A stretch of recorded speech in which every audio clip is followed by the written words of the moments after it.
Hey guys, Ellie and Megan here. And Lavelle, you got the little lion cub And right Noodle. here. And Noodle. Oh, He's my. right on the emu thing. Oh no. Oh, go to Guys, Megan's channel. we moved our emu to the pasture today. It'll be on Made by Megan. And man, Meg got a little bit of a wound from him. It was a crazy experience, but we're all okay. All the animals are safe. We'll have that video out soon. For right now, though, this video is about Lavelle's little rescue story. I don't even know where to begin, guys. I know that y'all saw the video I made a few days ago about how it's been a stressful week for us. And part of the stress was because our little baby accidentally got outside. We had a little accident the other night where the door got left open and all of our cats kind of wandered outdoors. And when we noticed, we just kind of called them all back and they all came, except for one, except for little Lavelle. Lavelle's always been skittish and so terrified ever since day one that we got him. And so I think he was just overwhelmed and scared being outside. So instead of coming back to us, he just ran off into the abyss in the middle of the woods, who knows where. It was 5 grueling and difficult nights working hard, but we prayed and we gave it everything we got, and we got him back. Our beautiful baby's back home, and we cannot be more happy. And luckily, our security cameras captured just about all the footage of everything that happened. So let's go ahead and take you guys through it so y'all can experience the story with us. All right, guys, so our story begins right here. As you can see in the bottom right, it is Tuesday, 11:43 p.m., almost midnight, and I went outside to do something. Who are you kidding? I went out there to pee because country folks pee outdoors, you know. Not the girls. The girls don't do it. There's some that have said that they have, even women, but I don't know. In any case, I want you to look really closely. I was about to go back inside, and I want you to watch the little latch of the door really carefully, the little black, because that's probably all you can see. So I open the door. You know, I'm kind of distracted on my phone, and I close it. And I don't know if you could see right there for like a millisecond, you seen the black latch kind of close and push back a little bit as if it was left open. Now, to be honest, to this day, I still don't know 100% if I actually left the door a little bit cracked or not, or if that's just kind of the way it appeared on the camera. But either way, let me show you what happened a little bit later. I'm going to forward a few minutes. We got Daffodil, our inside/outdoor kitty, who wanted to come back inside. It's about 11:44, so only a minute later, really. Forward 30 seconds. Yeah, forward 30 seconds. Okay, here it is right here, guys. It's at about 11:45, so not even 2 minutes after I went back in the house. I had probably went into the other room, and I want you to just wait for it. Daffodil's over there trying to get back in the house, and wait for it. Any second now. There it is. Noodle busted the door open somehow, and now the door is just left wide open, and you know that's the beginning of trouble. Let me forward a little bit. 30 seconds later, when I hit this button, it forwards 30 seconds at a time. So 30 seconds later, Stormy's gotten outside. 30 more seconds later, Noodle's back out there. 30 seconds, 1 minute later. Here comes Finn. Here comes, who is that? I can't even tell. There's Finn again coming outside. And at some point, Lavelle makes his way out there. That's Lovelin right there. Lovelin's outside. Yeah, there's Lovelin right there. And I'm waiting for the part with Lavelle. There's Lavelle right here. Lavelle's making his way outside. And so next thing you know, we got 5 indoor cats that have wandered outside. And this is just... Oh, this is at midnight. That's why it froze. Let me go over here. Let's go to Wednesday since it just turned to the next day. So Wednesday, the start of the day, midnight exactly. Lavelle's out there wandering outside. And so I don't know how long it was until we noticed. I think I came over at like... It's 12:06 right now. I want to say 1:30 is when I would have noticed, because I'm forwarding minute by minute just to kind of see when we noticed. Sorry for the wait, guys. I just want to really... Y'all deserve to know how powerful this story was. It truly was. Also, if you see us in weird clothing or pajamas, it's midnight. They surely understand. I'm just saying, for my sake, I wasn't dressed in my normal getup. There's you right there. Yeah, this is when I was freaking out for Finn. Yeah, so it's 105 right now, and you're looking for Finn. And then we went in back inside and we figured, you know what, they'll come to the door. And so you can see Finn and Lavelle both right there Terrified. at the door. Now they're scared because it's been over an hour and they're trying to get back in. I think any second now we open the door. Let me forward 30 seconds. Yeah. Okay, there it was. Let me go back. I'm sorry, you'll just have to wait these 30 seconds or whatever. It seems agonizing, but... Yeah, look at them. They're agitated, and Chia's like, guys, it's the outdoors. What are y'all tripping out about? It's just the outdoors. And See, so that's where Finn knows it's okay. And so we were looking at the cameras on our phone to see when they would come back. Everybody else had gone back in at this point except for Finn and Lavelle. So there we are. We opened the door, and there's Finn at the bottom. And Meg went and grabbed Finn, and Finn ran to her, and we got her. But Lavelle, who was right over here, he ran off into the woods and who knows where. And so we spent the next few minutes kind of looking for him. If I go back, you might be able to actually see. There he is right there. You just seen him. You see his tail right there? I think if you look closely right here, you'll see when we open the door, he kind of takes off running some way. There we are, opening the door, and then he goes. He's gone. He just disappeared. And so the whole rest of the night we sat there and were looking for him, and it was just agonizing because he never came back. And so we were worried, we were sad, there were tears, we prayed, and it was just a really difficult Tuesday night / Wednesday morning. Check it out, guys. This right here is 6 hours later, Wednesday, 6:12 a.m. Meg had agreed to sleep on the couch tonight because in case she heard Lavelle come back to the door, she wanted to be right there so that she could hear him and let him back inside. And so you see him. We didn't see him for the last 5 hours because 1 a.m. was the last time we saw him, but now at 6 a.m., there he is trying to get back in. You see him walking near the door, literally walking. That's when I felt awful. Remember, that night I was on the couch. Yeah, because you knew he might come back and you wanted to be ready. And I had literally had alarms going off every 30 minutes. And so whatever time it was, my alarm was going to go off like 10 or 12 minutes later, you know? Yeah. And so it was in one of those lull times. Yeah, and so it's just really unfortunate timing that we missed that opportunity. And so Meg was really upset that it happened that way. All throughout the day, you can just go through the entire day. He never showed back up. Who is that? There's some orange cat. And the hard thing is sometimes it would alert you that somebody was there, and sometimes it wouldn't. Here we are the next night. Now it's Thursday at 2 a.m. You can see us out there kind of shining our flashlight, just making our efforts, doing everything that we possibly can. So next up, here we are. It's Friday morning, 1:14 a.m. I'm out here setting up a trap. We got this little crate that we bought from Target, a Gatorade bottle holding it up. And this is just so silly. I've heard the expression sometimes that and the porch is a mess because we're sitting here using all these supplies. I had just opened packages looking to see if we had. Yeah. I remember Teresa Eulenhake sent us metal zip ties, so I was like, we can use these, everything. This is one of those things where we're going to get our baby first. The mission, that's the only mission at hand, and we'll clean up once the mission's complete. Mm-hmm. And so I'm sitting here. I don't know if you can even tell what I'm doing. It was absolutely ridiculous. So stupid. I got a remote control toy car. You'll see it in a second.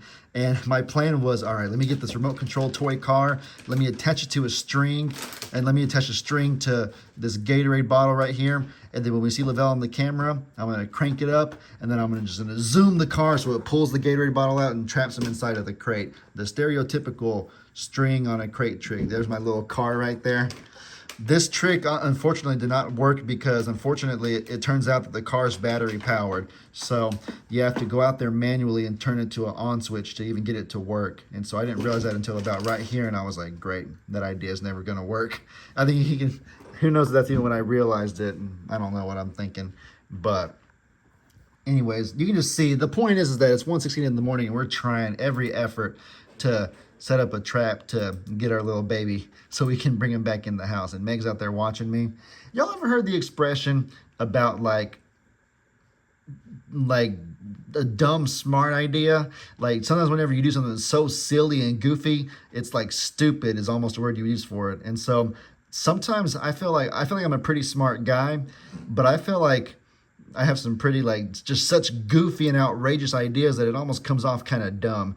And so this whole thing I planned right here to me was like one of the just dumbest smart ideas of all time, or one of the smartest dumb ideas of all time. I don't know. It is just silly. Anyways, that's all besides the point. He actually did. Was it this night that he did come out? Mm-hmm. I think it was this night. Yeah, because we caught him Saturday. This was the night when I went out there at one point really late at night to try to get him without that, and then he actually came back. What time was it, I wonder? It was like, I think it would have been 5:39. For some reason that sticks out to me, 5:39. That's him in there, isn't it? No, that's a different cat. That's Nikki's dad. Oh yeah, that's Nikki's dad, for any of you wondering. You ever wonder what Nikki Bella's father looks like? We see him about once a month come out and get some Not cat. even that. That's all him. of the cats that we've attracted Oh yeah, in this past week. So right there, you see the little lion cub. We put all kinds of, you can see the little blobs of wet cat food all over the place. There he is. I don't know why it's going like in that weird slow motion thing. I didn't want to wake you up. It's Saturday at 4:45 a.m. I thought I could get him on my own. And there he is right there, going for the cat food. Eventually, he snuck his way under the crate, and we were thinking, okay, this is our moment. Well, but one problem though. The car that it's attached to on the string is battery operated, and the switch is not on, because if we left the switch on 24/7, it would drain the battery. This has already been the second night. So we had to go out there manually and try to pull a string attached to the car, pull it with our own arm to get the trap to drop in there. But any second, oh yeah, you see him. I pulled it, but the Gatorade bottle didn't come out fast enough, and you could see Lavelle just run off into the woods again, back where he would have came from. You were so defeated. I was so defeated. I was so I disappointed. think you sat and you watched for like 30 minutes at this camera, and I was like, love. And so after we failed, I think you can see us right there. I'm holding the flashlight, and I have Meg kind of going out there with some churro treats, because we know that he's close, and we might have even seen him way at the end of the driveway over there, but nothing. He just look at the black kitties. You got Olga, Johnny Boy, and I think Chia, are a little orange, following with us. Yeah, never his And seat, just yeah. always Olga and Johnny. They would not leave us alone. It's 5:25 in the morning, you guys. That should just show how dedicated we are. It's a little less, well, I'm not going to say less dedicated, but it's a little bit deceiving because we're up really, really late anyways. So all these midnight 1 a.m. things are not as outrageous for us as it might seem for others, but it's still intense. Check it out right here, guys, on our driveway camera at 6 a.m. on the dot, only a half hour after we just tried to trap him. We see him, we put out some wet food right here, I think, and there he is, just right in front of the camera, sitting there eating the wet food. And that's where we know he had been comfortable being. And when we realized, I think this is like the second night, isn't this the second night in a row that we'd seen him right by that driveway area? And so we were thinking, okay, you know what? If that's the spot that he likes to go to the most, then we're gonna have to put a really good trap over there, right in front of the driveway camera. And this is 6 a.m. Saturday morning. And so Saturday night, that following night, is when we executed our final plan to get him back. All right, here we are, Saturday, 11:14 p.m. Guys, you would never guess who the actual hero of this whole situation is. I'm so proud of me and Meg for just our hard work and our dedication, our perseverance, never ceasing in praying or never ceasing and trying different things to make this happen. But I think I should explain this part. Go ahead and explain it, Levy, while they watch me sitting here putting together some ridiculous contraption. Yeah, so some of you might know, you might not know, my pawpaw, which is my dad's dad, he's been living with my parents. He went on a walk one day and he came back to the house with this nylon rope stuff. I don't know, like really thick, like rope stuff, and we have no idea where he got it from. So my parents told me that, and I was like, at 10 o'clock, I'm like, okay, we're coming to come pick it up because we can use that. We were just hoping for at least like, what, 100 yards? No, he had like 600 yards of this stuff. Weird nylon, like some super strong rope. Either way, though, the fact that he ended up finding the actual resource that made this most possible for us is just so mind-blowing. It's so incredible, such a blessing. I can't even, it's just unfathomable It was that crazy. that It was- Paw saved the day with his random acquisition. It had been sitting in the garage for Lord only knows how long this week, you know? Yeah.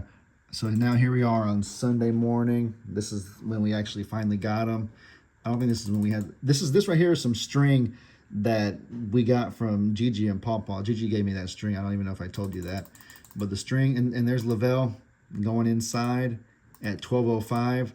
I don't think he went inside the trap getting the wet food. We weren't home. We were at your mom's house getting this said nylon that Paw had. Yep. And I saw this on the camera while we were at Megan's mom's house, and I was like, oh no, that's I not was good. so upset. Yeah, I was like, oh no, that was our chance to catch him, but we're not even home. And Meg was like, you know what, it's okay, Lovey, because look, he's only sitting here along the edge of the cage. The trap door might not even trap him in there if we were to close it right now. Maybe we let him get comfortable right here on the edge. Then next time he'll go all the way in because he'll trust it. And so I do think that was a great blessing in disguise, because just imagine if we had pulled it prematurely right here and he escaped. Maybe he never would have came back to the cave. I still think he would have came back, to be honest. But It would have depended on how hungry he was, which I know he was very hungry. yeah, so here he is all at like 12:20. He's here for like several minutes around that area. 12:23, he finally left. And then what do we have over here? This is like 3:04 a.m. Oh, yeah, 4:30. this is when we're doing the contraption. It's 3 a.m. 3 a.m. on Sunday, you guys. And look at us. We're back out here in the cold. It's not that cold. There's gunpowder hanging out with me. And we got Pawpaw's super strong string. And we're doing it right now. We're setting it up. And we're tying it to a tree about 100 yards away. We tied it to a tree that was so far away. Up at the house. Because Lavelle's so skittish that if he heard us coming anywhere even close, he would have took off and ran back into the woods. So we had to set the thing up holding this as far away as humanly possible, so there was no chance he would hear us. I don't know if you can see it very good, but there's that little string. And I don't know if you can see me, but I'm sitting there. Yeah, there's me right there. I'm trying to tie it around this tree right here. And it is 3:14 in the morning. I'm sitting here trying to tie the string around that tree right there, and all the way down, way like to that light, maybe even further. All the way is where Meg's. I think that's my phone flashlight down there. Maybe. We were literally like sitting there trying to yell to each other, but not wake people up. Exactly. That was the most ridiculous part. Trying to yell quietly, if that's He's even like, possible. More, and I'm like, no, stop. And he, okay, more. And then would move it, and I'd be like, no, stop. Yeah, and we'd have to start that tree all the way down to the driveway. We used like, golly, 100 yards, if not more. Just crazy. We still had so much left over. I know. And meanwhile, here's Meg trying to hold the string up while I'm tying it by that tree, because we want to have enough tension so that the trap door's held up, but not too much tension to where it'll pull the trap out of place, because we've already put all of our wet food in this spot. So we have the bungee cord trying to hold it this way, and then that nylon holding it that way. Meg sitting there, we're trying to communicate more, not enough. I was so scared Chia, I was in the dark. Chia's over there hanging out. It's just just absolutely ridiculous, you guys, that we did all this. Here we are putting our final touches, getting our wet food for the I was touching it with my hands. Yeah, getting our wet food for the final time, 3:26 a.m. Sunday morning. And then at some point we end up saying, like, you know what, I hope this works. And then we went inside. We went inside, and this is right here. This right here is the moment of truth. Here we are, guys. Look at it. Lavelle shows up, 4:36 a.m. It was crazy because we were about to both go to sleep. We were both on the couch. I was close. I'm not even kidding. This is like absolutely 100% truth right here. At this exact moment when I seen this happen, right before it, I was closing my eyes, about to put my head down, and then I was like, you know what? Let me just look one more time on the camera before I go to bed to see if he's there for some reason. And then I turn on the camera and I look, sure enough, and then I see this right here. I see him right there. Tell him what you were doing, Lovey. Yeah, so in that exact moment, he freaked out and he jumped up and he goes, he's here. But what you don't know is what I was doing on the other side of the couch. I had my eyes closed. I was like, you know what? I'm going to go to sleep, set an alarm, but I'm going to do a really big prayer. And So I just started praying, and I got to the point where I was rambling and praying, and I was like, okay, I need to wrap this up. And right when I thought that in my head, before I could even say amen, he jumped and he goes, he's there. And I was praying to God, just saying, just let him show up. Even if we don't catch him, just let him show up so I know he's okay. And then right here at this moment is when we were coming outside. I think he heard us open the door really, really quietly. He turned and he heard the door open a little bit, so he looked. But we were super, super careful to where we made sure not to startle him. And then 30 seconds later, okay, a minute later, he's back in. And right around now, I'm sitting there with my big old my big old shears, and I'm slowly but surely, because I had practiced earlier, I'm practicing like how hard it is to cut this material right here, and without being loud. And so you can't cut it in one snip. You have to use the very edge, like where my fingernails are, and you have to slowly snip to weather it down until you do a clean cut. So I'm sitting there by that tree at 4:39 a.m. as quietly as possible, snip, and I'm looking on the camera. He doesn't hear us. A good opportunity to talk about the clothing situation. Oh yeah, I'm gonna any second now. I'm waiting for that trap door to drop any second. Come on. There it is. That was it. That was it. We got him. I cut it in a millisecond. It just dropped. And Lavelle's in there. And me and Meg are jumping. We're hugging. We were so happy. And I realized, oh gosh, I'm in my underwear. In the freezing cold. I'm in my underwear. And socks.